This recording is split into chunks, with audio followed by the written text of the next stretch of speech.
দেখবেন মাই কল্যাণ গ্রাসরুট স্টোরের মেন কাজ হচ্ছে কিছু কিছু সেলস এক্সিকিউটিভ থাকবে। সেই সেলস এক্সিকিউটিভ কি করবে, বাড়ি বাড়ি যাবে, বাড়ি বাড়ি গিয়ে কাস্টমার ধরবে এবং কাস্টমারদেরকে বলবে তাদের মান্থলি গোল্ড স্কিমে ইনভেস্ট করতে।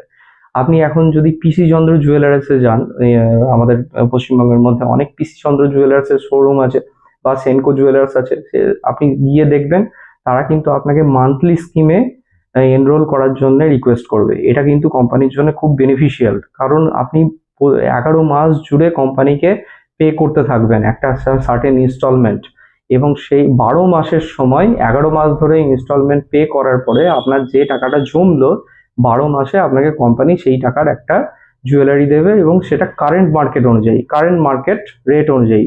সেটা কিন্তু কোনো বেনিফিট দেবে না আপনাকে এর জন্য, মানে গোল্ডের রেটের জন্য।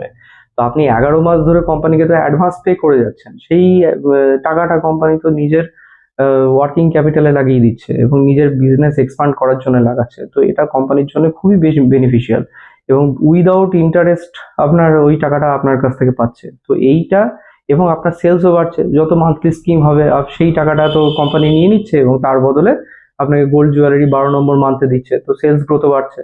তো এইটা কিন্তু কল্যাণের আরেকটা মডেল, যে মাই কল্যাণ গ্রাসরুট স্টোর। এইখানে কল্যাণের সেলস এক্সিকিউটিভরা বাড়ি বাড়ি গিয়ে